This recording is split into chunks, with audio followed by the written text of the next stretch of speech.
An ancient being warned the council, "Do not provoke them." What does it take to frighten something that has lived since before your civilization existed?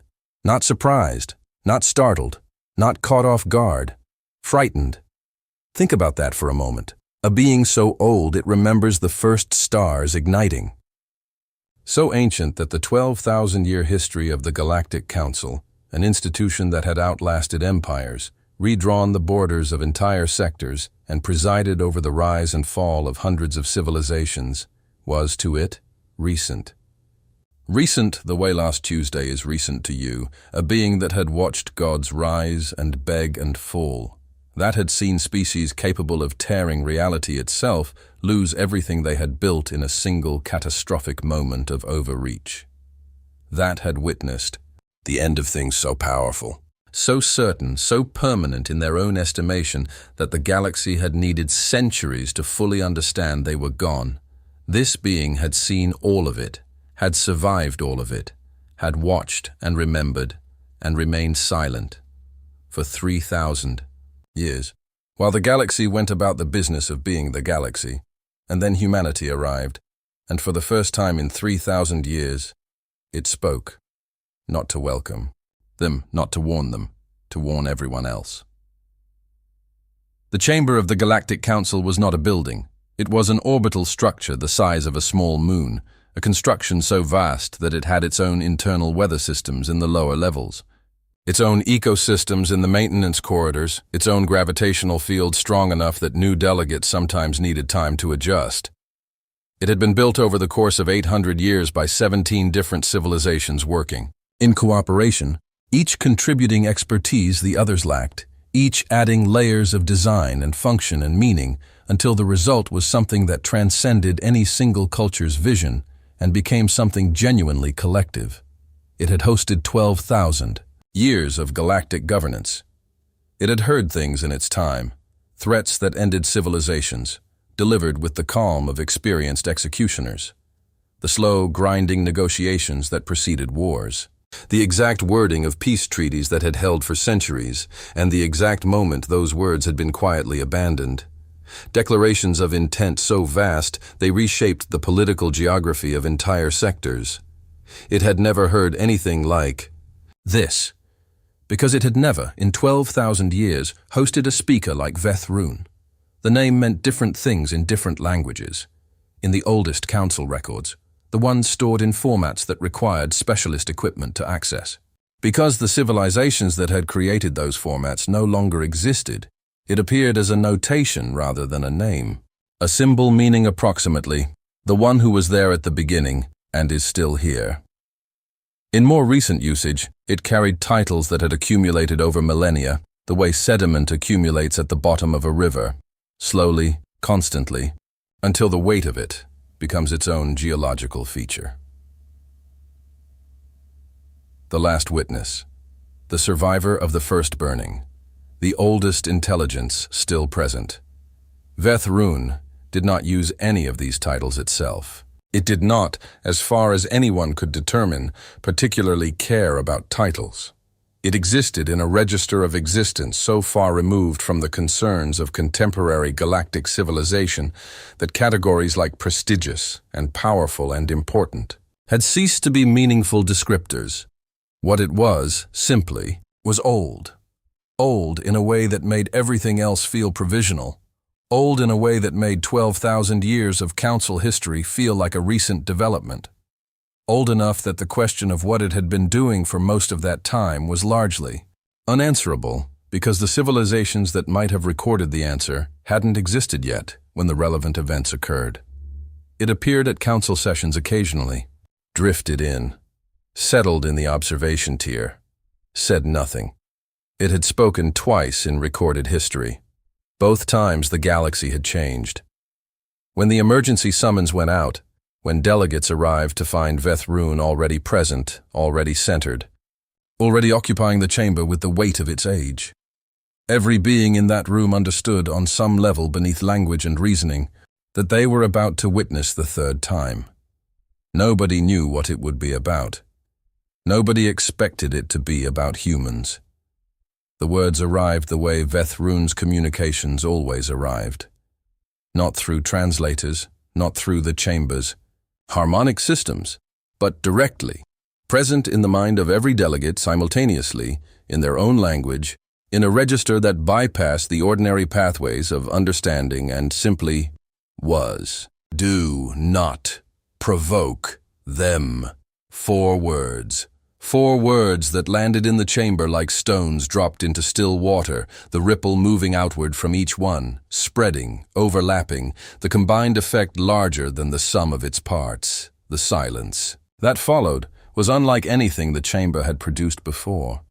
Not the silence of confusion, not the silence of shock or fear or the processing of unexpected information. The silence of recognition, of something ancient and authoritative saying something, and everyone in the room understanding, before they had fully processed the content, that it was true. Councillor Threx of the Zalathi Empire broke first. He was not, by galactic standards, young. His civilization had held council membership for over 1,000 years, and he personally had served in this chamber for 3 centuries. He was experienced, politically sophisticated, and possessed of the specific confidence that comes from never having been seriously wrong about anything important. He was, in other words, exactly the kind of delegate who was most likely to mistake the moment he was in.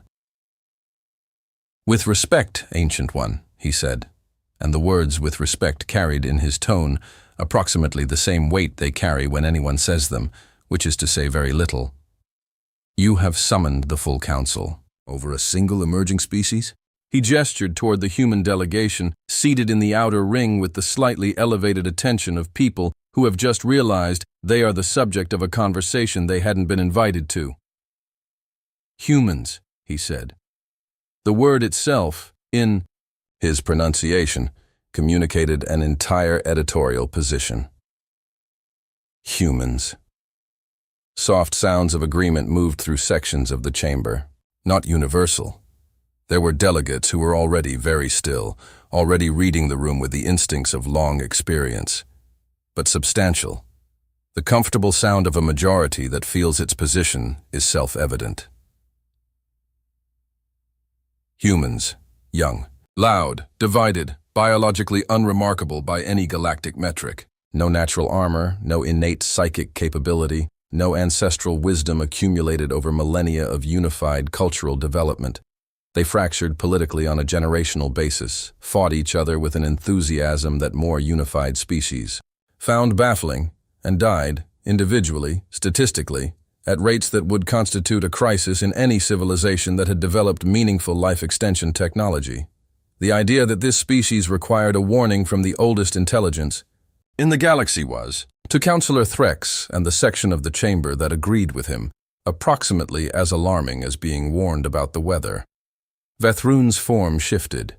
It existed in a state that was difficult to describe to beings whose existence was more straightforwardly physical. Something like starlight that had developed opinions. Something like gravity that had learned to observe. When it moved, the light in the chamber moved with it. Not because of any physical effect, but because attention followed it the way attention follows the most important thing in a room.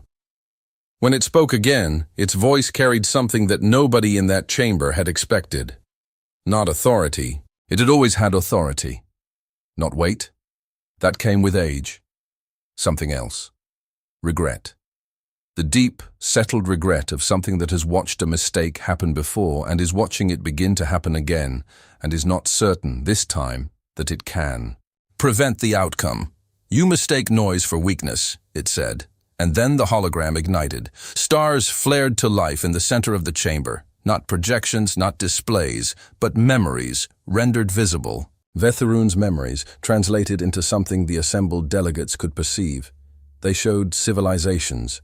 The first image was the most devastating because it was the most beautiful.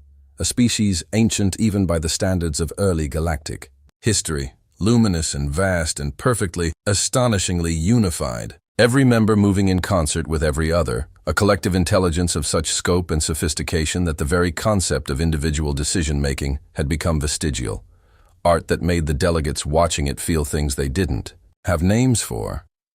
Science so advanced it had ceased to resemble science and become something closer to conversation with the fundamental forces of the universe. These were the first architects, Veth'Ruun said. The name carried weight. Even delegates who had never heard it, and there were many because the first architects predated most of the civilizations in the room by so much that they existed only in fragments of records, felt the weight of it. The gravity of something that had been once the pinnacle of what intelligence could build, stronger than the Council, smarter, more unified, more capable by every metric that civilization uses to measure itself. They reached beyond their limits, the voice continued, the image twisted.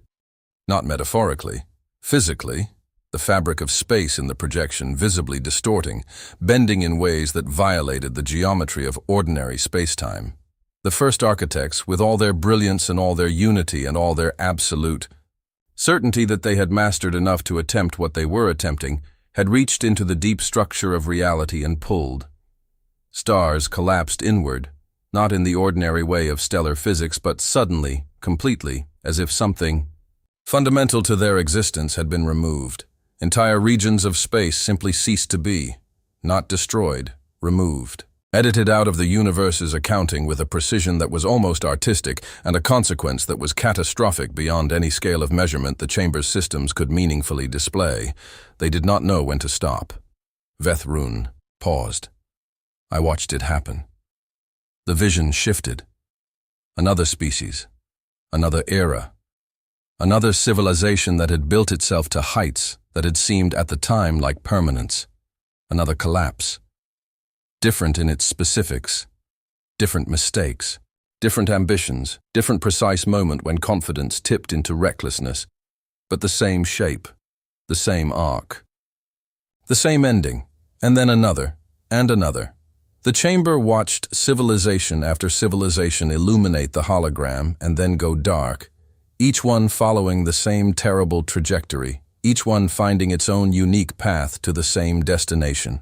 Expansion, growth, the accumulation of capability and confidence and the specific kind of certainty that comes from never having encountered a limit you couldn't eventually overcome. And then the limit, and then nothing. The pattern, Veth'Ruun said quietly, does not change, only the interval between iterations. Counselor Threx had been watching the display with the careful expression of someone maintaining composure by effort rather than instinct. This is remarkable history, he said. His voice had lost some of its earlier certainty, but retained enough to still constitute a challenge. But I fail to understand what it has to do with humans. These were great civilizations, advanced, powerful. The humans are everything, Veth'Ruun said. One word, the chamber went quiet again.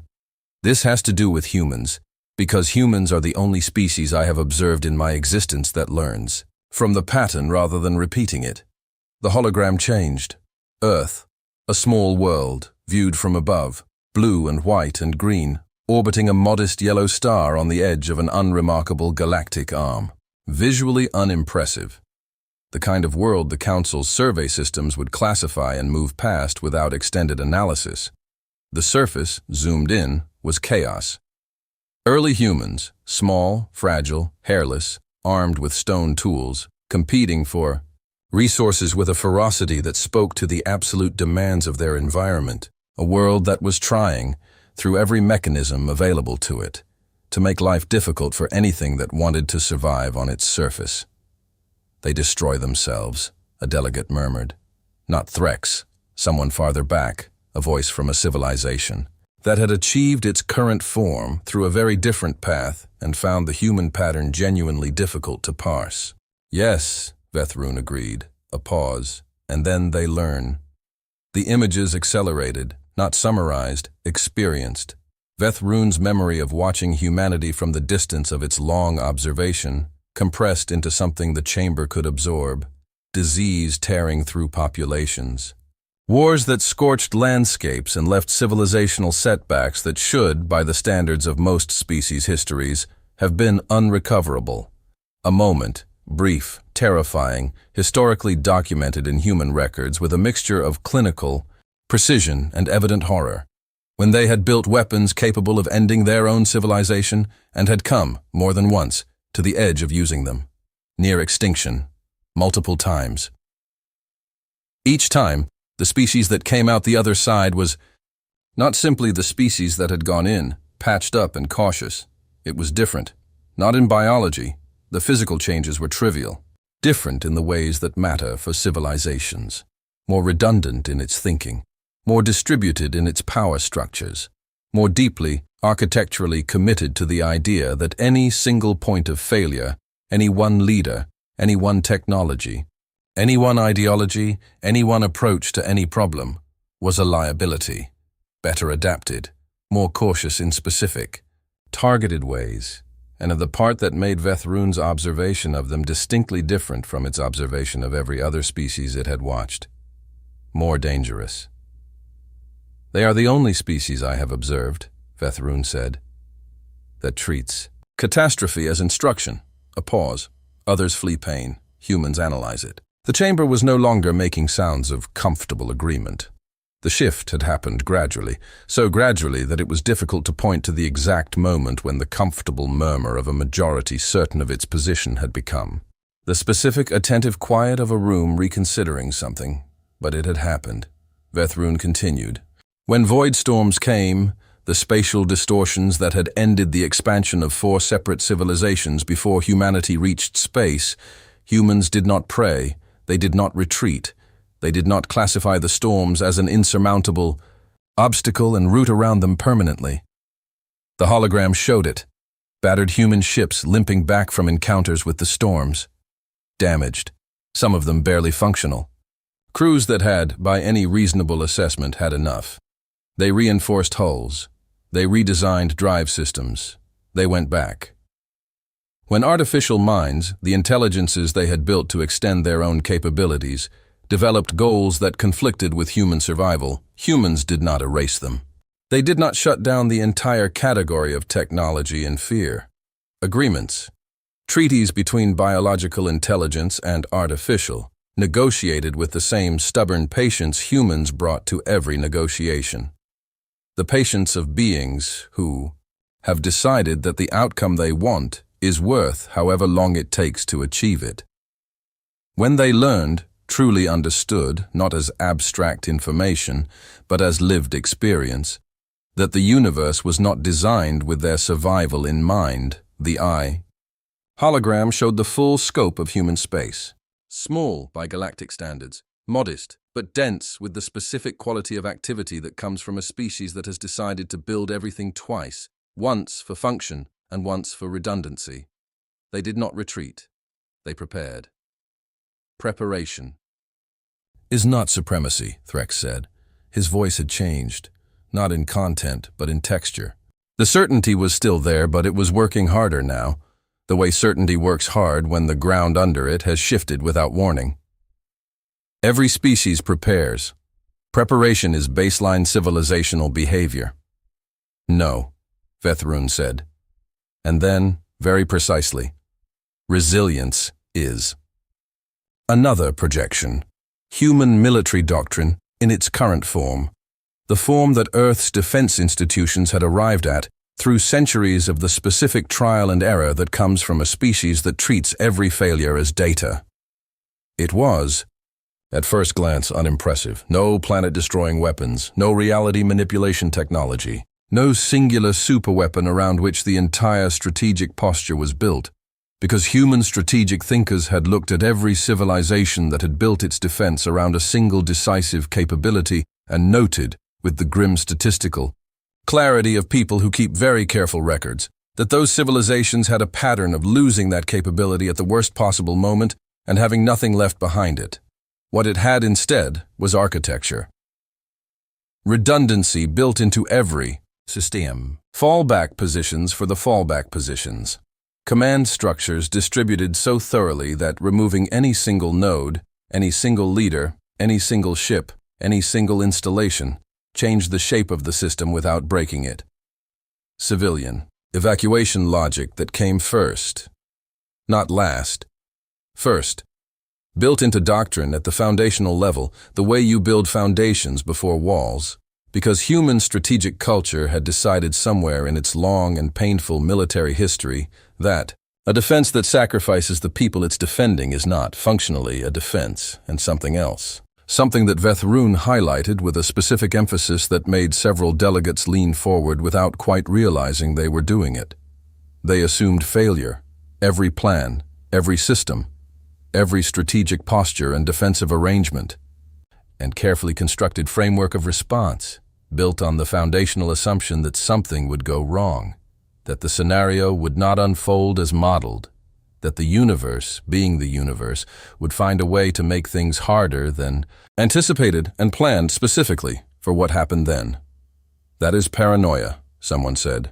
From deep in the chamber, the voice of a delegate from a civilization that had not experienced a serious external threat in 800 years and had the specific perspective that produces. Veth'Ruun's response was quiet, almost gentle. No, that is experience.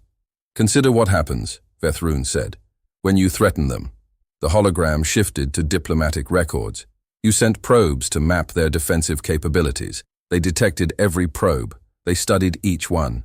They published the technical specifications, not internally, publicly, so their entire civilization could update its understanding of what surveillance technology existed and how to counter it.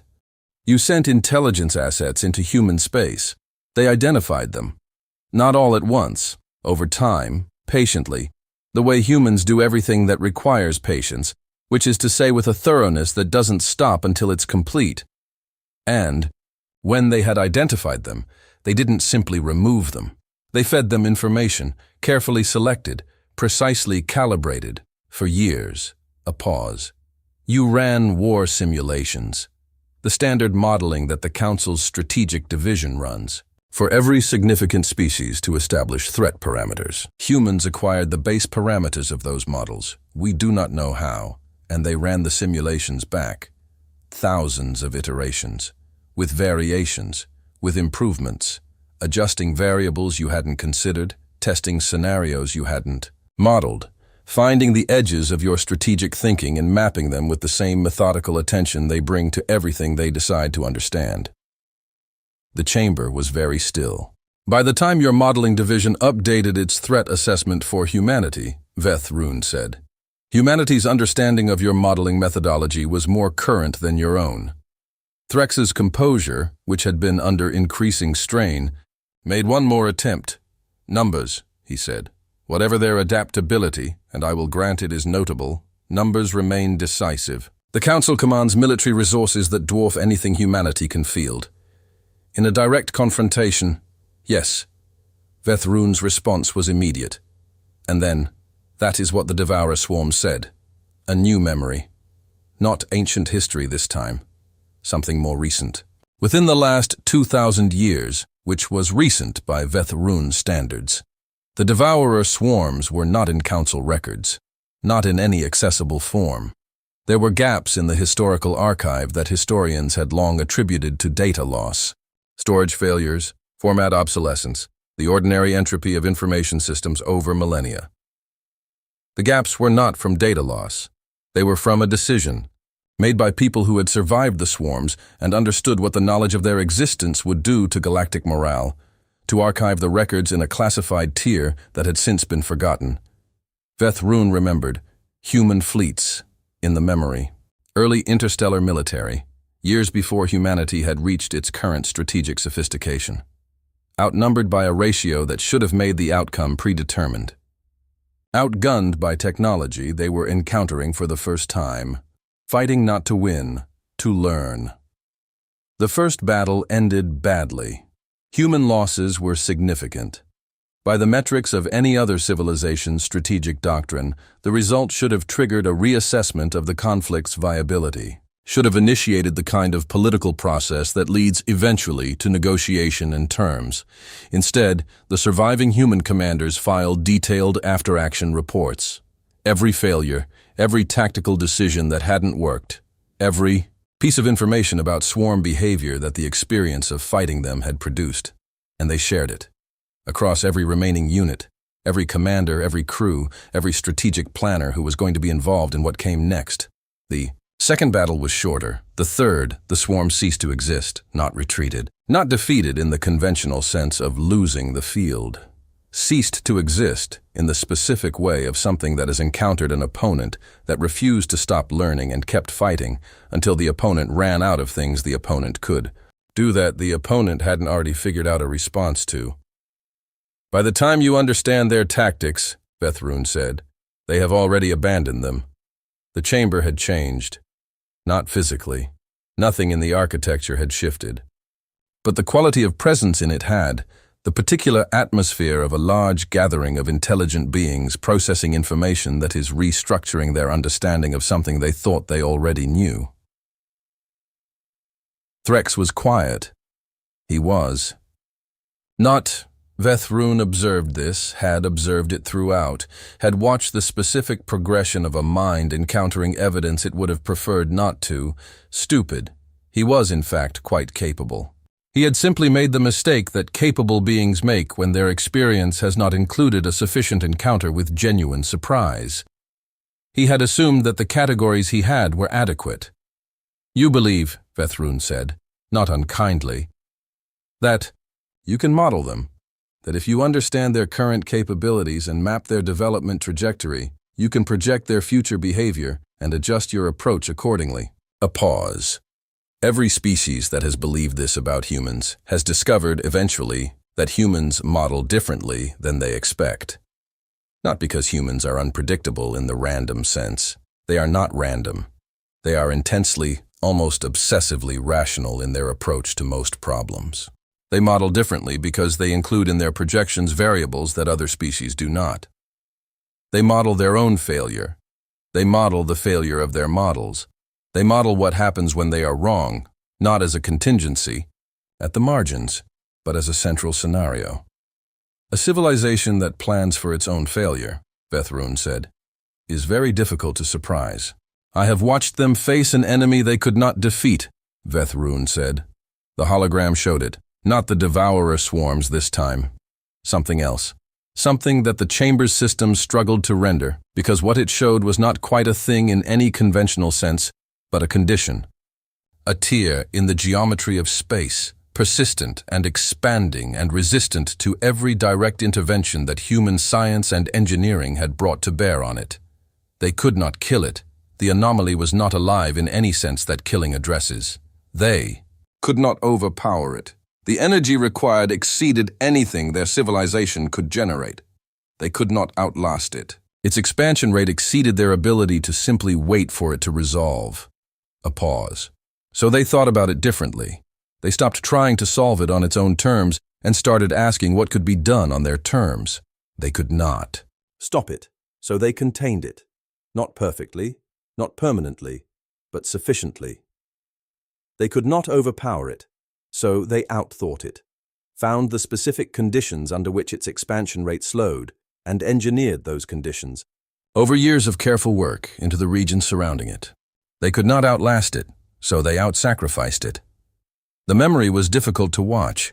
Human ships, not military vessels, civilian ships repurposed for this specific task, moving into positions around the anomaly that everyone in those ships understood were one way.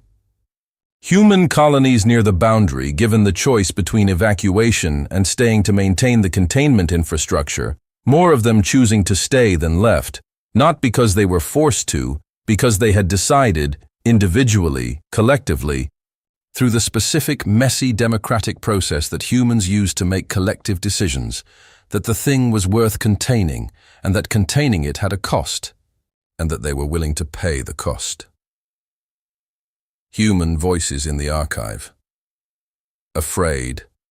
The voices of beings who understood exactly what was happening and what it meant, and were doing it anyway.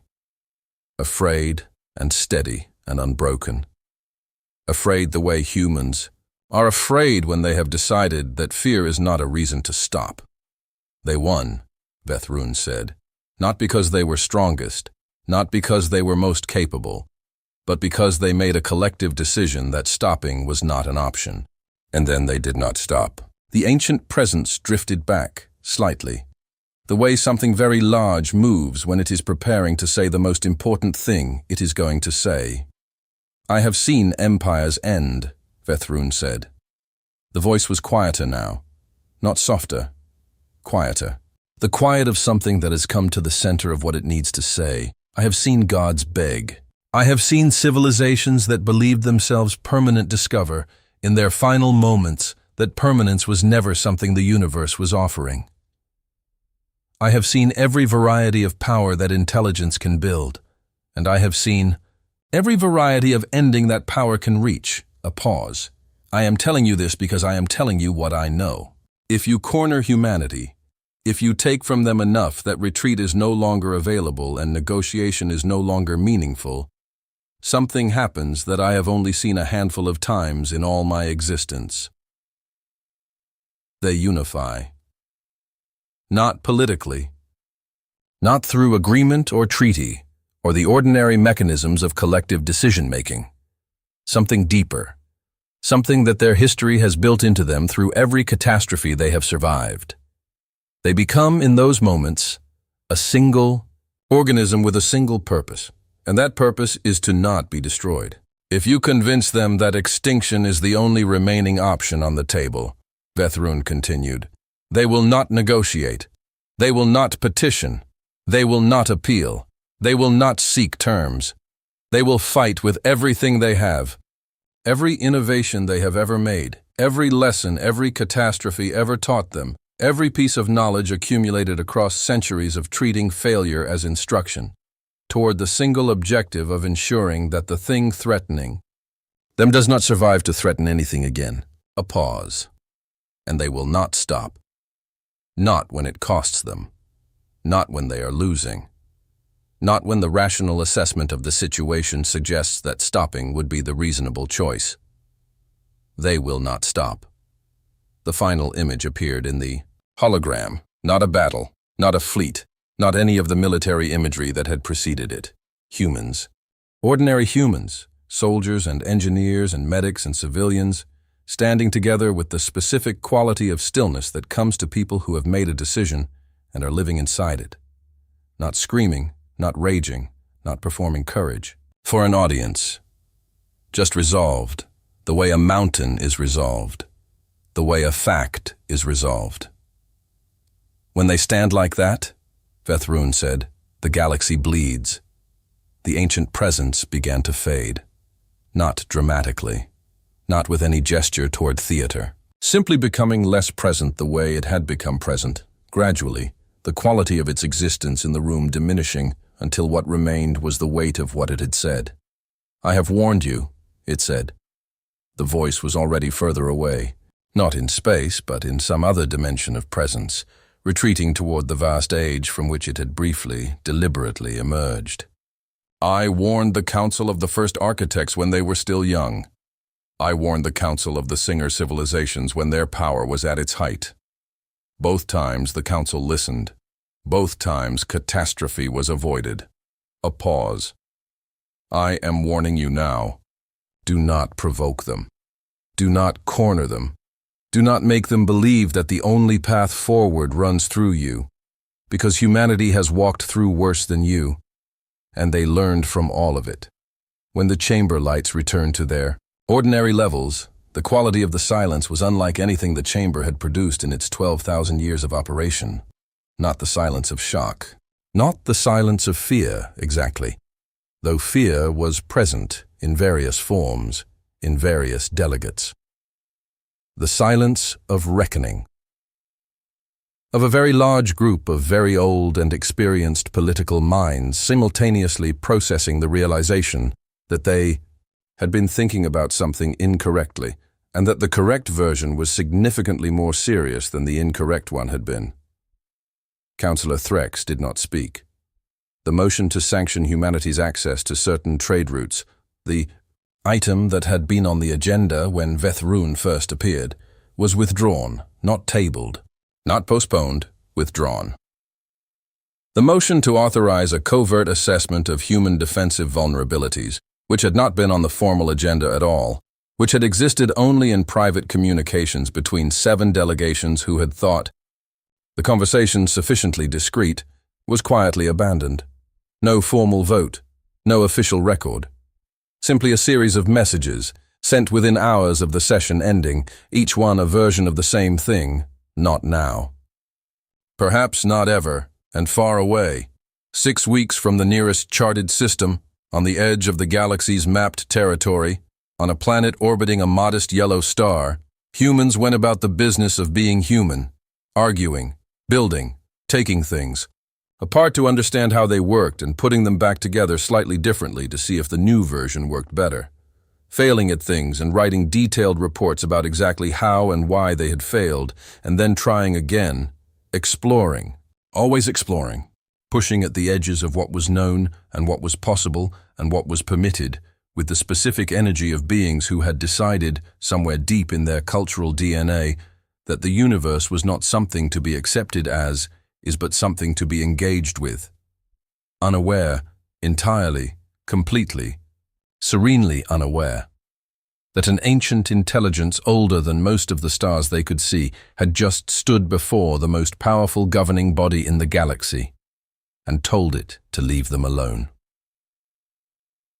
In the Council's deepest archive, where records were kept that were not intended for general access, a new entry was added in the hours following the session. It was not a regulation, not a treaty, not any of the formal instruments through which the Council usually expressed its conclusions. It was a note, a warning, passed from the present Council to every future Council that would ever access those archives, in the simple and direct language of something that had been shaken enough to dispense with bureaucratic formality. On this date, Veth'Ruun, the last witness, the survivor of the first burning, broke 3,000 years of silence to address this council regarding the species. Designated humanity? Earth origin. The full testimony is archived in the attached record. The council's considered recommendation, based on that testimony, is as follows. Do not attempt to dominate them. They will build independence. Do not attempt to contain them. They will find the edges of the container. Do not attempt to make them afraid. They have been afraid before. They know what to do with it, and do not, under any circumstances, make them believe that their survival requires your destruction, because they will pursue that belief to its conclusion, and they will not stop. This advisory was prompted by the testimony of Veth'Ruun, whose previous advisories to this council have proven, without exception, accurate. We recommend it be treated accordingly. The galaxy continued. Civilizations rose and fell and transformed and reached and retreated. The long cycle of intelligent life doing what intelligent life does in a universe that does not care about its preferences. And somewhere in that galaxy, modest in territory, unremarkable in formal power, 2 centuries from their first step, into interstellar space, humans kept going. The way they always had. The way they always would. The way that an ancient being, older than most of the stars in the sky, had recognized from the very beginning of its long observation of them. Not stopping, never stopping. If this story stayed with you, you already know what to do. Thank you for watching.